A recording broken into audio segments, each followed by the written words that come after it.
जय भीम मित्रांनो, आज आपल्यासोबत आहेत पनवेल विधानसभा अध्यक्ष खंडूजी लाने.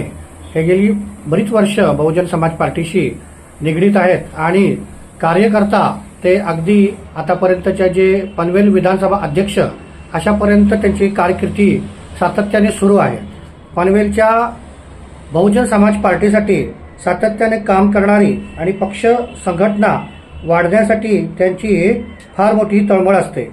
या तळमळीतूनच आता येणाऱ्या निवडणुकीमध्ये बहुजन समाज पार्टीने कशा प्रकारची तयारी केली आहे, कशा प्रकारचा अजेंडा आखलेला आहे आणि कशा प्रकारची रणनीती बहुजन समाज पार्टीने तयार केली आहे, या सगळ्या गोष्टी आपण जाणून घेणार आहोत खंडूजी लाने यांच्यासोबत. खंडूजी लाने, आपल्याबद्दल थोडक्यात सांगा आणि बहुजन समाज पार्टीशी तुम्ही कशा प्रकारे जोडला गेला त्याची थोडी पार्श्वभूमी सांगा. सर्वप्रथम मी आपलं जे न्यूज चॅनल आहे बहुजन जागृती चॅनलचे मी मनापासून आभार मानतो की आपण सर्व तळागाळापर्यंत लोकांपाशी जाऊन त्यांच्या समस्या जाणताय आणि त्यांना न्याय देण्याचा प्रयत्न करताय. त्याबद्दल मी आपल्या बहुजन जागृती न्यूजचं मी मनापासून बहुजन समाज पार्टीच्या वतीनं अभिनंदन करतो. तुम्ही विचारलं मला किती वर्षापासून काम करताय वगैरे वगैरे. मी जवळपास 2001 पासून बहुजन समाज पार्टीशी जॉईंट आहे. त्याच्या अगोदर मी 2001च्या अगोदर रिपब्लिकन पार्टी ऑफ इंडिया मध्ये काम करत होतो. परंतु बघितलं मी की काम करत असताना माझ्या बुद्धीला जे पाहिजे ते मला भेटलं नाही. कारण तिकडे सगळं तोडफोड जोड वगैरे हे काही ज्या गोष्टी आहेत आणि बुद्धिजीवी जी बुद्धीला पटणारे किंवा बुद्धीमध्ये माझ्या काही भर पडल असं मला काही तिकडे भेटलं नाही. त्याच्यामुळं एक दिवस मी बहुजन समाज पार्टीचं कॅडर कॅम्प होतं, त्या कॅडर कॅम्पमध्ये गेलो. पूर्ण 11 दिवसाचा कॅडर कॅम्प होता तो. त्या कॅडर कॅम्पमध्ये गेल्यानंतर मला जे काही प्रशिक्षित होते आमचे जे समाजाला मार्गदर्शन करणारे त्यांच्याकडनं मी 1 दिवसामध्ये 11 दिवसाचा कॅडर होता त्याच्यामध्ये मी असं काही शिकलो, म्हणजे असं काही माझ्या बुद्धीला भेटलं की खरोखर मला असं वाटलं की भारतामधली एकच पार्टी आहे ती जी बुद्ध, फुले, शाहू, बाबासाहेबांची विचारधारा खऱ्या अर्थी आपण त्याला मोमेंट म्हणू की खऱ्या अर्थी दिल्लीच्या तख्तापर्यंत घेऊन जाणारी म्हणजे बहुजन समाज पार्टी आहे. त्यामुळेच बहुजन समाज पार्टी आज 2025 मध्ये भारतामध्ये 6 राष्ट्रीय पार्टी आहेत. त्या 6 राष्ट्रीय पार्ट्यामध्ये 3रा नंबर बहुजन समाज पार्टीचा येतो. पक्षाच्या तुलनेत बीएसपी पनवेलमधील जनतेला कोणता वेगळा पर्याय देऊ शकते? इतर पक्षाच्या तुलनेत बीएसपी जनतेला कोणता वेगळा पर्याय देऊ शकते? आता जनतेला पर्याय म्हणल्याच्या नंतर मी सरळ सांगन की सर्वात मोठं जे म्हणजे लोकांच्या अडीअडचणी आहेत हे आहे एज्युकेशन, हेल्थ आणि रोजगार. तुम्हाला जर एज्युकेशन, हेल्थ, रोजगार जर व्यवस्थित भेटलं, एज्युकेशन म्हणजे शिक्षण शाहू महाराजांनी तर सांगितलं होतं 1950लाच की शिक्षण हे मोफत आणि सक्तीचं झालं पाहिजे. आणि त्यांच्याच पावलावर पाऊल ठेवून बाबासाहेबांनी सुद्धा शिक्षणावरती भर दिला, एज्युकेशनवरती भर दिला. आणि बीएसपीचा एक आयडिओलॉजी आहे की कोणत्याही इलेक्शनमध्ये बीएसपीचा एक आयडिओलॉजी आहे, बीएसपीचा एक हे की आम्ही जाहीरनामा जो इतर पक्ष काढतात की आम्ही हे करू, आम्ही ते करू. जसं मी आता बोललो तुम्हाला की आम्ही अमुक करू, आम्ही तमुक करू, आम्ही तुम्हाला हे करू तरू. करत तर काहीच नाही ते लोक, फक्त ते आश्वासन देतात आम्ही 15 लाख देऊन, आम्ही हे देऊन, आम्ही ते देऊ. तर बीएसपीचं एक तत्व असं आहे की आम्ही आयडिओलॉजी हे काय म्हणतात त्याला, जाहीरनामा. आम्ही जाहीरनामा कधीच म्हणजे समाजापुढे ठेवत नसतो. आमचा जाहीरनामा म्हणजेच भारतीय संविधान आहे. जे बाबासाहेबांनी संविधानामध्ये दिलेलं आहे 6743 जातींना, ते आम्ही 100% महाराष्ट्रामध्ये जर आमची सरकार आली तर आम्ही 100% महाराष्ट्रातल्या 85% बहुजन समाजाला ते देण्याचं काम करू. ते पण भारतीय संविधानाच्या नुसार कायद्याचं राज्य आम्ही कायद्यानुसार चालवणार. ठीक आहे. आता तुम्ही सांगितलं की रोजगार, शिक्षण वगैरे या सगळ्या ज्या गोष्टी आहेत, मग रोजगार, शिक्षण आणि विकास याबाबत तुमच्या ठोस योजना काय आहेत? तुमच्या अशा ठोस योजना काय की रोजगार, शिक्षण आणि विकास व्हावा म्हणून तुम्ही असं काय म्हणजे ठरवलेलं आहे की बाबा येत्या पुढच्या वर्षामध्ये इतके इतके लोक बेरोजगार आहेत, इतक्या इतक्या लोकांपर्यंत शिक्षण पोहोचलं जात नाही, अशा काही ठोस योजना आहेत का पक्षाच्या अंतर्गत किंवा पक्षाने अशा काही ठरवल्या आहेत की बाबा जिंकून आल्यानंतर आपण या गोष्टीवरती 100% हे ज्या गोष्टी आहेत ना, पक्षाने ठरवल्या म्हणण्यापेक्षा पक्षाचे ध्येय असं आहे, मी पुन्हा सांगतो आपल्याला की जर आमचे, तुम्हाला सांगतो, ग्रामपंचायत पासून तर लोकसभेपर्यंत जे बी आमचे लोकप्रतिनिधी निवडून येतील, आमचे बीएसपीचे जे लोकप्रतिनिधी निवडून येतील ना, त्यांचं ध्येयच आहे की जो दबलेला कुचलेला जो काही आमचा समाज आहे, बांधव आहे, ह्या बांधवाला त्या याच्यातनं वरती काढून त्यांना प्रगती प्रथावरती आम्हाला घेऊन जायचं आणि त्याचा जास्तीत जास्त त्याचा उद्धार कसा होईल हे आमचे उद्धार करते म्हणजे डॉक्टर बाबासाहेब आंबेडकरांनी भारतीय संविधानाच्या माध्यमातून दिलेलं. आता बहुतेक बहुजन समाज पार्टीमध्ये आपण बघतो की वरिष्ठ कार्यकर्त्यांची फळी जास्त आहे. वरिष्ठ कार्यकर्ते आहेत की जे 50च्या पुढे गेलेले आहेत किंवा जे 45 किंवा 40च्या पुढे गेलेले आहेत. युवा कार्यकर्ता आणि युवा कार्यकर्ती अशा प्रकारचे आपल्या बहुजन समाज पार्टीमध्ये दिसत नाहीये. म्हणजे युवा आकर्षितच होत नाहीत बहुजन समाज पार्टीमध्ये, किंबहुना इथे तरी म्हणजे आपल्या महाराष्ट्रामध्ये तरी किंवा पनवेलमध्ये जरी आपण बघितलं तरी युवा कार्यकर्त्यांची संख्या ही फार कमी आहे. तर ह्याच्यासाठी आपण जे उपक्रम राबवलाय का की जेणेकरून युवा कार्यकर्ते म्हणजे आंबेडकरी विचार आहेत त्याच्यात कसं वाढलं आहे, कशा प्रकारे तुम्ही कामं केली आहेत की ज्याने बीएसपीचं काम वाढत चालेल. तुम्ही 2001 पासून काम करताय, आता 2025 आहे. 2001 पासून ते 2025 पर्यंत बहुजन समाज पार्टीचं कार्य कशा प्रकारे वाढलं आहे याच्याविषयी थोडक्यात सांगा. आज बघायला गेलं आपण बहुजन समाज पार्टीचं जे तुम्ही ताकदवर कशावरती आहे, तुमची ताकद किती ही तुमच्या संख्येवरती नसतं. लोकशाहीमध्ये बाबासाहेबांनी जे लोकशाही दिलेली त्या लोकशाहीमध्ये ज्या पक्षाचं वोटिंग पर्सेंटेज जास्त असतं तो पक्ष मजबूत धरला जातं. तर आज पनवेलमध्ये किंवा गेल्या काही वर्षापासून पनवेलमध्ये जे काही ग्रामपंचायत, पंचायत समिती, जिल्हा परिषद, विधानसभा, लोकसभा जे काही होत आहेत याच्यामध्ये आंबेडकरी दृष्टिकोनातून आंबेडकरी चळवळीच्या हिशोबाने जर बघायला गेलं तर सगळ्यात जास्त मतदान संपूर्ण महाराष्ट्रामध्येच आणि पनवेलमध्ये सुद्धा. पनवेलमध्ये 7, रायगड जिल्ह्यामध्ये 7 विधानसभा आहे. 7 विधानसभेपैकी पनवेल एक विधानसभा आहे. या पनवेल विधानसभेमध्ये सगळ्यात जास्त आंबेडकरी चळवळीचे जे मतदान बोलतो आपण, हे सगळ्यात जास्त मतदान हे बीएसपीकडे आहे. आगामी निवडणुकासाठी पनवेलमध्ये बहुजन समाज पार्टीची तयारी कुठपर्यंत पोहोचली आहे? आगामी आता मला वाटतं 2-3 महिन्यावरती महानगरपालिकेचं कॉर्पोरेशनचं इलेक्शन आलेलं आहे. ह्या इलेक्शनमध्ये आमचं जिल्हा कमिटी, विधानसभा कमिटीच्या पदाधिकारी, जिल्हा कमिटी पदाधिकाऱ्यांनी आम्हाला आदेश दिलेला आहे की ज्या पनवेल महानगरपालिकेमध्ये ज्या 97 जागा आहेत कॉर्पोरेशनच्या, ह्या सर्व जागा आपल्याला स्वबळावरती लढवायच्या आहेत. आणि त्याच्यासाठी Khanda colony, Panvel, new Panvel, Kalamboli, Kamothe, Kharghar, Taloja, phase 1, phase 2 ह्या सर्व बूथमध्ये आपल्या या वार्डामध्ये आपल्याला नगरसेवक जवळजवळ भेटलेले आहेत. तरी पण मी एक पनवेलचा एक जिम्मेदार कार्यकर्ता असल्या नात्याने, एक विधानसभा अध्यक्ष असल्या नात्याने मी आपल्याला सांगतो की ज्यांना कोणाला या येणाऱ्या महानगरपालिकेचे इलेक्शन लढवायचे असतील, जो कोणी उमेदवार इच्छुक असेल त्यांनी बिनधास्त संपर्क साधावा. आम्ही त्यांना संपूर्ण मदत करू पक्षाच्या वतीनं. धन्यवाद. त्यांचा विचार केला जाईल. बरं, मला असं दुसरं एक विचारायचं की सध्याच्या याच्यामध्ये आपण बघतोय की महाराष्ट्रामध्ये वंचित बहुजन आघाडीचा फार मोठा जोर आहे, बरोबर. तसंच पनवेल, खारघर आणि कामोटा या क्षेत्रामध्ये आंबेडकरी अनुयायांची संख्या ही जबरदस्त आहे. आणि आताच्या सध्याच्या याच्यामध्ये आपण बघतोय की जिथे ज्या ज्या काही गोष्टी होतात तिथं वंचित बहुजन आघाडीचाच जोर आहे. मग अशा वेळेला जी आंबेडकरी जनता आहे ही वंचित बहुजन आघाडीकडे जास्त ओढली गेलेली आहे. मग अशा वेळेला जर आपण एखादा उमेदवार जर दिला तर त्या उमेदवार खरंच निवडून येईल का, किंवा म्हणजे तो उमेदवार देणं योग्य आहे का, की हे आंबेडकरी चळवळीमध्ये त्याला दुफळी होणार नाही का, असं तुम्हाला वाटत नाही का? नाही असं नाही. हे कसं माहितीये का, जर आपण बघायला गेलो पहिल्यापासूनच जे महानगरपालिकेचे इलेक्शन म्हणा किंवा विधानसभेचे इलेक्शन आणि लोकसभेचे इलेक्शन ज्या ज्या वेळेस होते त्या त्यावेळेस बहुजन समाज पार्टी ही स्वबळावरती निवडणूक लढत आहे. आणि राहिला विषय आपल्या आदरणीय प्रकाश आंबेडकर साहेबांचा जो आपला वंचित बहुजन आघाडी आहे यांच्याशी तुलना आपण करू शकत नाही.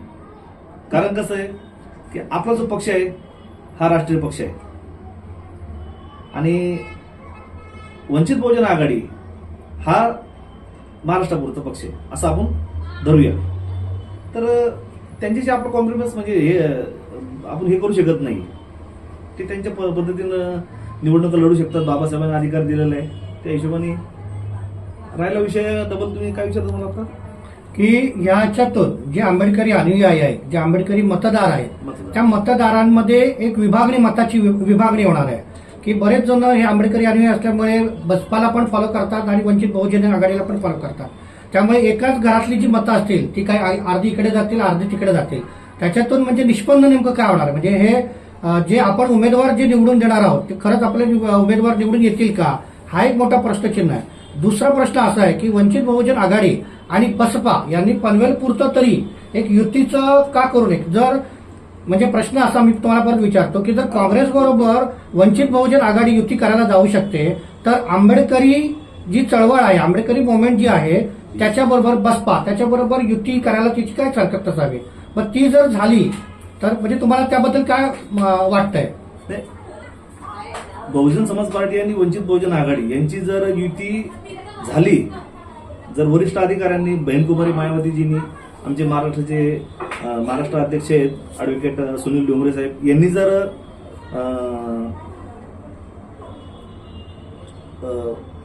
स्टेट लेवलला म्हणा किंवा जिल्हा लेवलला किंवा विधानसभा लेवलला जर त्यांनी युतीचा आदेश दिला तर आम्ही 100% वंचित बहुजन आघाडीबरोबर खांद्याला खांदा लावून काम करू आणि निळ्या झेंड्याचे लोकप्रतिनिधी निवडून महानगरपालिकेत कसे जातील याच्यावरती आम्ही सर्व फोकस करू. आणि राहिला तो विषय तुम्ही बोलले की तो मताची विभागणी वगैरे है ना, असे बोलले ते बरोबर. तर मताची विभागणी तर होऊ शकत नाही. कारण कसं आहे बीएसपीचं जे मतदार आहे हा सायलेंट मतदार आहे. आज आपण बघा काही लोक टीका करतात बीएसपी वरती की बीएसपी रस्त्यावरती येत नाही, बीएसपी कडून मोर्चा काढत नाही, बीएसपी पुढे हे करत नाही. बहिणजीनं कांचीराम साहेबांनी सांगितलेलं आहे की आपल्याला रस्त्यावरती उतरल्यामुळं कार्यकर्त्यांवरती केसेस होत आहेत. कार्यकर्त्यांवरती केसेस झाले तर कार्यकर्ता हतबल होतो आणि कार्यकर्ता हतबल झाले तर तो मोमेंट पासून साईडला निघून जातो. आता तुम्हाला सांगतो, तुम्ही आता विषय काढला म्हणून सांगतो, 2018 मध्ये भीमा कोरेगावला जी दंगल झाली होती 1 जानेवारी 2018 आणि 2 जानेवारी 2018 आदरणीय प्रकाश आंबेडकर साहेबांनी जी बंदची महाराष्ट्र बंदची हाक दिली होती त्याच्यानंतर त्या बंद मध्ये महाराष्ट्रामध्ये हजारो कार्यकर्ते आपले त्यांनी रस्त्यावरती उतरले, तोडफोड केली वगैरे वगैरे केलं. तर त्या कार्यकर्त्यांवरती ह्या मनुवादी सरकारने, मनुवादी व्यवस्थेने केसेस केल्यात आणि आजही आपले जे हजारो कार्यकर्ते आहेत, जे बुद्ध फुले शाहू बाबासाहेबांचे विचाराचे कार्यकर्ते, त्यांच्यावरती आजही केस आहेत. आणि आज ते कार्यकर्ते कुठे आहेत, ते एका साईडला सायलेंट होऊन साईडला झालेत. ते मग त्यांनी काय होतं, जर बहिणजींनी कांचीराम साहेबांनी जे आदेश दिलेला आहे कार्यकर्ता हा टिकला पाहिजे, रस्त्यावरती उतरून आंदोलन किंवा जाळपोळ करण्यापेक्षा तुम्ही संघटन बांधणी करा. जसं मी माझ्या प्रत्येक भाषणामध्ये सांगत असतो की महाराष्ट्राचे आणि उत्तर प्रदेशचे जे काही कार्यकर्ते, उत्तर प्रदेशच्या कार्यकर्त्यांनी कांचीराम साहेबांबरोबर काम करत असताना, कांचीराम साहेबांच्या नंतर सुद्धा बहिणजी बरोबर काम करत असताना त्यांनी जसं घोड्याला झापडं लावलं जातं असं मी सांगत असतो प्रत्येक कार्यक्रमामध्ये, जसं घोड्याला झापडं लावलं जातं की बाबा घोड्याला इकडचंही दिसत नाही, घोड्याला इकडचंही दिसत नाही, घोड्याला फक्त समोरचं दिसतं आणि तो फुल रेसमध्ये जाऊन रेस जिंकतो. तसं उत्तर प्रदेशमध्ये 1 नाही 2 नाही 3 नाही तर 4 वेळा ऋषी मुनीच्या धर्तीमध्ये बुद्ध फुले शाहू बाबासाहेबांच्या विचाराची सरकार बनवली. आणि आज येणाऱ्या 2027 मध्ये सुद्धा जसं 2007 मध्ये फुल मेजॉरिटीमध्ये 403 आमदार निवडून फुल मेजॉरिटीमध्ये बहुजन समाज पार्टीची उत्तर प्रदेशमध्ये सरकार आली होती, त्याच पद्धतीनं 2027 मध्ये सुद्धा उत्तर प्रदेशमध्ये सरकार येईल. आणि 2029 मध्ये या देशाची प्रधानमंत्री बाबासाहेबांची विचाराची लेख स्वाभिमानी बहीणकुमारी मायावतीजी ह्या 2029 मध्ये देशाच्या प्रधानमंत्री 100% बनणार. या निवडणुकीमध्ये तुमचे मुख्य फोकस विषय कोणते असतील, म्हणजे कोणत्या विषयावरती तुम्ही जास्त असा फोकस करणार आहात? विषय बघा, जे हे आपले लोकल पक्ष आहेत, महाराष्ट्रातले जे लोकल पक्ष आहेत, मी त्यांना लोकलच बोलेन, कारण जे महाराष्ट्राच्या बाहेर नाही आहेत ते लोकल पक्ष, जे महाराष्ट्राच्या बाहेर म्हणजे संपूर्ण भारतामध्ये आहेत ते नॅशनल पक्ष.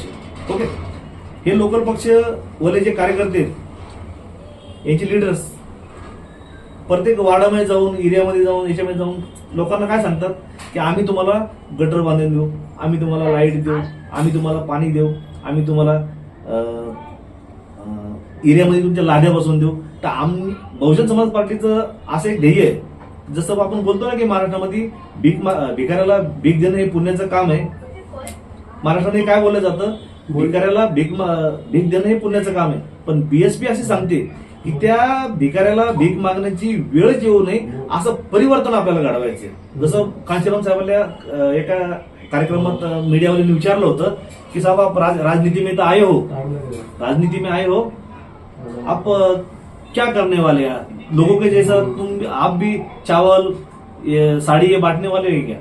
तो नहीं बोलते. ये जो बाकी के जो पॉलिटिकल पार्टी है ये 2 किलो चावल, 2 रुपए किलो चावल देने वाले हैं और 200 की साड़ी देने वाले. लेकिन हम हमारे बहुजन समाज में ऐसा परिवर्तन लाने वाले हैं, लाना चाहते हैं कि हमारा जो झोपड़ी में रहने वाला, झोपड़ी में रहने वाला जो हमारा समाज है, वो 200 रुपए किलो चावल और 2000 रुपए की, हमारी माँ बहन 2000 रुपए की साड़ी खुद के बलबूते पर पहने, ऐसा परिवर्तन हम लोग लाने वाले हैं. और ये सिर्फ बाबा साहब ने, जैसा कांचन साहब बोल रहे थे, ये सब बाबा साहब ने बोला है कि राजनीति सत्ता ही सभी समस्याओं की गुरु किल्ली है और किल्ली अपने हात में लेना है. तर उत्तर प्रदेशमध्ये मी पुन्हा सांगतो आपल्याला, आपल्या टीव्ही चॅनलला, की 1 नाही 2 नाही 3 नाही तर 4 वेळा ऋषीमुनीच्या धरतीमध्ये बुद्ध फुले शाहूच्या विचाराची सरकार आली होती व आणली होती. पनवेल शहर व ग्रामीण भागात कोणते प्रमुख प्रश्न सर्वात गंभीर आहेत असं तुम्हाला वाटतं, आणि त्याच्यावरती बहुजन समाज पार्टी नेमकं काय आणि कसं काम करेल? प्रमुख प्रश्न म्हणल्यानंतर मला ते एकच, म्हणजे आमचं ते एकच ध्येय आहे की तळागाळातील लोकांचं एज्युकेशन म्हणा, हेल्थ म्हणा, रोजगार म्हणा, ह्या गोष्टीवरती आम्ही जास्तीत जास्त भर द्यायचा प्रयत्न करतोय आणि करणार आहे. आणि आता तुम्ही प्रश्न विचारला होता की नवीन जे यंग जनरेशन आहे हे बीएसपीशी कितपत जुडलेलं आहे आणि कसं आहे काय. तर माझं तुमच्या चॅनलच्या माध्यमातून मी सांगतो की काँग्रेस, भाजपा, शिवसेना, राष्ट्रवादी हे जे काही प्रस्तावित पक्ष आहेत यांनी भारताच्या मतदाराला, बघा तुम्ही पूर्वी कसं होतं आपल्या ग्रामीण भागामध्ये की एखादा ग्रामपंचायत, पंचायत समिती, जिल्हा परिषदला जर एखादा उमेदवार उभा राहिला तर तो ज्वारी किंवा बाजरी असा हातात द्यायचा आणि बोलायचा, ताई मी निवडणुकीला उभा आहे, मला तुम्ही मतदान करा, मी अशी आपल्याला हात जोडून विनंती करतो. म्हणजे ज्वारी, गहू असे हातामध्ये द्यायचे आणि हे करायचे. पण आता ह्या मनोमन विचारधारेच्या पक्षाच्या लोकांनी काय केलेलं आहे की काही वर्षापासून, एका काळापासून समजा की आपल्या मतदाराला ते 500, 1000, 2000, 5000 आणि आता काल परवाची घटना घ्या तुम्ही बिहारला, ते लाडकी बहीणच्या नावाखाली 10,000 रुपये एका स्त्रीला दिलेले आहे आणि पैसे देऊन हे लोक तिकडं सरकार बनवलेली. तर सांगण्याचं तात्पर्य असं आहे की बीएसपी असं काही करणार नाही.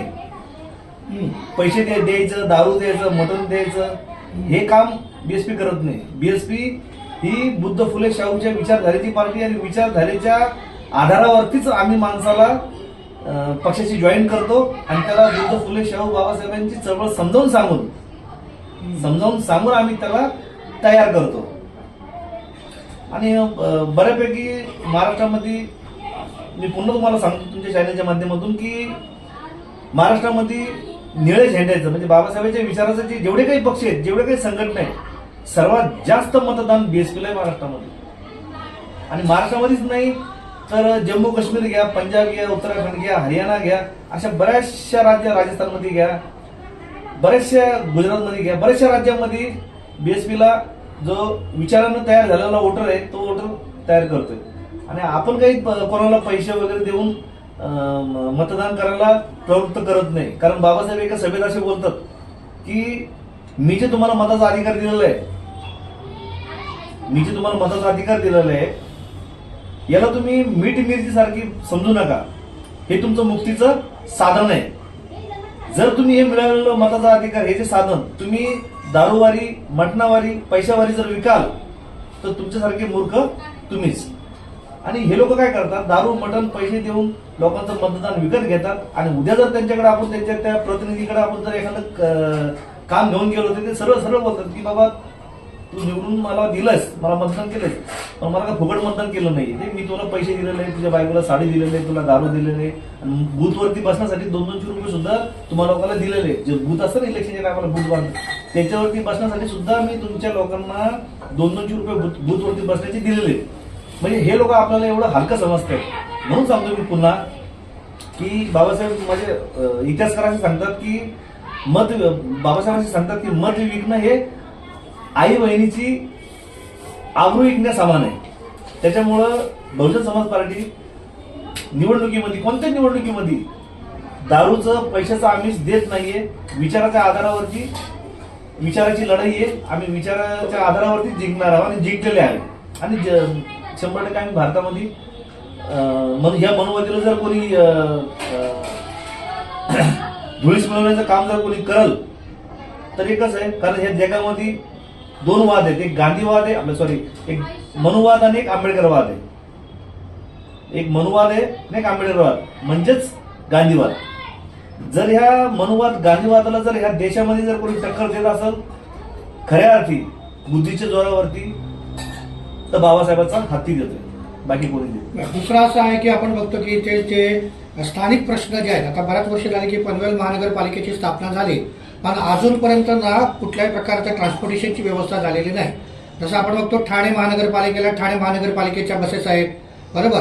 नवी मुंबई महानगरपालिकेला नवी मुंबईच्या बसेस आहेत, पण पनवेल महानगरपालिकेच्या अजून बसेस काय सुरू झालेल्या नाहीये. हा एक मुद्दा आहे. आणि दुसरा एक मुद्दा आहे की अजूनही पनवेलमध्ये पाण्याचा प्रश्न अतिगंभीर आहे. आपण जर बघतो की सुकापूर आहे, आदई आहे, किंवा अशा बऱ्याच ठिकाणी आहे की पाणी येत नाही. इतकंच काय तर कामोट्यासारख्या मध्यवर्ती भागात सुद्धा पाण्याचा प्रश्न अजूनही तसाच आहे. याविषयी काय बहुजन समाज पार्टी करेल? नाही, बहुजन समाज पार्टीचं एकच ध्येय मी तुम्हाला वेळोवेळी सांगतोय की ज्यावेळेस आमचे लोकप्रतिनिधी निवडून येतील त्यावेळेस त्याचं कॉलर पकडून त्याच्याकडनं काम करून घ्यायचं. आता तुम्ही म्हणलं की प्रश्न विचारला की पनवेलमध्ये समस्या आहे पाण्याच्या. पनवेल महानगरपालिका 2016ला स्थापन झालेली, परंतु आता आम्ही पनवेल महानगरपालिकेमध्ये जर कोणतं काम घेऊन गेलो, ते दिव्यांग बांधवांचं असो, XYZ कोणतेही काम असो, तर त्यांना म्हणजे आम्हाला असं जाणवलंय की पनवेल महानगरपालिका स्थापन 2016ला झालेली, परंतु त्यांना पनवेल महानगरपालिका झालेली आहे याची सुद्धा त्यांना आणखीन जाण नाही. त्यांना असं वाटतं पनवेल नगर परिषदच आहे. म्हणजे आणखीन जे महानगरपालिकेचं जे ऍक्च्युली काम आहे ते काम त्यांना म्हणजे अजून त्यांनी सुरुवातच केलेलं नाही. सुरुवात कसं करतील त्यांना आणखी कळालंच नाही. असा विषय आहे. दुसरा प्रश्न तुम्ही असा विचारला साहेब की पनवेल महानगरपालिकेच्या हद्दीतील माझ्या माहितीनुसार 26 झोपडपट्टे आहेत. स्लम एरियात 26. त्या 26 झोपडपट्ट्यापैकी 80% लोकांकडे पाण्याची कनेक्शन नाहीये. 80% लोकांकडे लाईटचं कनेक्शन नाहीये. आणि बाकीचे तर सोडून देता तुम्ही. म्हणजे हे जे मेन माणसाच्या जे जीवन आवश्यकते ज्या गोष्टी आहेत ह्याच नाहीयेत. म्हणजे लाईट म्हणा किंवा पाणी म्हणा 80% लोकांकडे नाहीये. मग पनवेलचे जे काही आमचे लोकप्रतिनिधी ते करतायत काय? आणि इलेक्शन आलं की या झोपडपट्टीच्या लोकांना पैशाचा, दारूचा आमिष दाखवून त्यांच्याकडनं मतं विकत घेतात. म्हणजे मागच्या काही दिवसापूर्वी म्हणजे मला वाटतं काही महिने झाले त्या गोष्टीला, 2-3 महिने झाले, भारताचे प्रधानमंत्री स्वर्गीय देवा पाटील साहेबांचं जे नावाने जे पनवेल नवी मुंबई विमानतळ जे बनवलेलं आहे त्याचं उद्घाटन करण्यासाठी साहेब आले होते. पण माझ्या माहितीनुसार पनवेलमध्ये जेवढ्या काही स्लम एरिया आहेत या स्लम एरियामधनं हे जे काही प्रस्थापित पक्ष आहेत यांच्या कार्यकर्त्यांनी अक्षरशः प्रत्येक एरियामध्ये बस उभा केल्यात. लोकांना 300 रुपये देऊन 500 रुपये देऊन त्या गाडीत भरलं आणि तिथं नेऊन त्यांना त्यांचा मॉब दिसला पाहिजे, पब्लिक दिसली पाहिजे त्यासाठी ते त्यांना घेऊन गेले. आणि तिकडनं येताना काही लोकांना तर यायला सुद्धा साधन नव्हतं, फक्त इकडनं घेऊन जायला हे लोक आपल्या बहुजन समाजाला तयार होते. हा, तर सांगायचं तात्पर्य असं आहे की हे म्हणजे लोकांचाच पैसा लोकांनाच वाटतात आणि लोकांना वाटतं की आम्हाला फ्रीमध्ये भेटते. जसं हे आता लाडकी बहीण योजना झाली. लाडकी बहीण योजनाला 1500 रुपये आपल्या भगिनीच्या खात्यात हे महाराष्ट्र शासन टाकतंय. काही लोक ते टाकतंय, काही लोक ते नाही टाकत. परंतु ज्या महिलांना असं वाटतंय की हे आम्हाला शासन देतंय. शासन देत नाही बाई. तेलाचा डब्बा जे ऑइल होतं हे काही वर्षा अगोदर म्हणजे 2014च्या अगोदर एक 800-700 रुपयाला एक डब्बा होता तेलाचा, ते काही 14-15 किलोचा असेल तो. आणि आज तो डब्बा 2200 रुपये 2300 रुपयाला झालाय. सिलेंडर 384 रुपयाला होतं, आज ते 800, 1000, 900, 860 असा त्याचा आज भाव आहे. ठीक आहे, थोडा बदल झाला पाहिजे, पण ह्या लोकांनी काय केलं, एकदमच बदल करून टाकलाय. त्याच्यामुळे तर आपल्या भारताच्या लोकांनी जवळपास 50-55 वर्ष या भाजपा सरकारला सत्तेत येऊन दिलं नव्हतं. म्हणजे आपले पूर्वज जे होते, जे अंगठा बाजू होते, ते हुशार होते, तर त्यांना माहिती की ह्या लोकांची काय नीती आहे. त्याच्यामुळे त्यांना सत्तेत येऊन दिलं नाही आणि आता हे 2014 वर्षांना पुन्हा सत्तेत आले. बर, पनवेल व महाराष्ट्रातील जनतेला तुम्ही आज कोणतं आव्हान कराल, काय सांगाल? पनवेल आणि महाराष्ट्रातील जनतेला बसपाच्या संदर्भात तुम्ही काय आव्हान कराल? मी आपल्या चॅनलच्या माध्यमातून, बहुजन जागृती न्यूज चॅनलच्या माध्यमातून मी पनवेल तथा महाराष्ट्रातल्या तमाम 85% जे आपला बहुजन समाज आहे या समाजाला मी हात जोडून विनंती करतो, मित्रांनो, माझ्या भगिनींनो, येणारं कोणतंही इलेक्शन असो, ग्रामपंचायत असो, पंचायत समिती असो, जिल्हा परिषद असो, विधानसभा असो, लोकसभा असो, हे जे काही तुम्हाला मनोवादी विचारधारेचे जे काही पक्ष आहेत हे तुम्हाला दारू, मटण, पैसे वगैरे देतात, याच्या गोष्टीचे काही आमिष दाखवत आहेत. या आमिषाला बळी न पडता बाबासाहेबांनी जो 4 मुलांचा बळी देऊन जे तुम्हाला आम्हाला मताचा अधिकार दिलाय, त्या मताचा अधिकार तुम्ही जो हुशार, एज्युकेटेड, कर्तृत्वान म्हणजे MPSC UPSCचा जो काही कार्यकर्ता असेल, ज्यांनी MPSC UPSC पास केलेली अशा एज्युकेटेड लोकांना निवडा. आणि हे जे तुम्हाला इलेक्शनच्या टायमावरती ताई बोलतात, आप्पा बोलतात, नाना बोलतात, काका बोलतात, भाऊ बोलतात आणि 1000-500ची नोट तुमच्या खिशात टाकतात, अशा लोकांना ते बिलकुल मतदान करू नका. आणि मी तर सांगतो ना, जो खरा बुद्ध, फुले, शाहू बाबासाहेबांच्या विचाराचा जो काही पाईक असेल, जो व्यक्ती असेल, मग तो कोणत्याही जाती धर्माचा असो, जो या महापुरुषांच्या विचारांनी प्रेरित झालेला असेल, तो खरंच आपलं मतदान विकणार नाही आणि विकू नका, ही आपल्याला मी बहुजन समाज पार्टीच्या वतीनं हे करतो, आव्हान करतो. धन्यवाद खंडूजी लाले. आपण आपले जे बहुमूल्य विचार आहेत बहुजन समाज पार्टीच्या वतीने आपण इथे मांडलेत, बहुजन जागृतीच्या चॅनलच्या द्वारे आपण हे लोकांपर्यंत नक्कीच पोहोचवू. आणि असेच नवीन नवीन आपल्या ज्या काही संकल्पना असतील किंवा आपल्या बहुजन समाज पार्टीच्या ज्या काही विशेष करून लोकांना देणाऱ्या, सांगणाऱ्या ज्या काही गोष्टी असतील त्याच्यासाठी आपलं सदैव आम्ही स्वागतच करू बहुजन जागृतीच्या न्यूज चॅनलमधून. मी पुन्हा आपल्या चॅनलच्या माध्यमातून पनवेलचा एक जिम्मेदार कार्यकर्ता, पनवेल विधानसभेचा प्रेसिडेंट असल्या नात्याने मी येणाऱ्या जे महानगरपालिकेचं इलेक्शन आहे, हे इलेक्शनमध्ये जे कोणी इच्छुक उमेदवार असतील तर त्यांनी बिनधास्तपणे बहुजन समाज पार्टीच्या कोणत्याही कार्यकर्त्याशी संपर्क साधावा, माझ्याशी संपर्क साधावा. मी माझा नंबरही देतो, सांगा, तुम्ही नंबर पण सांगा, आम्ही डिस्क्रिप्शनच्या तिथे सुद्धा तुमचा नंबर पण देऊ.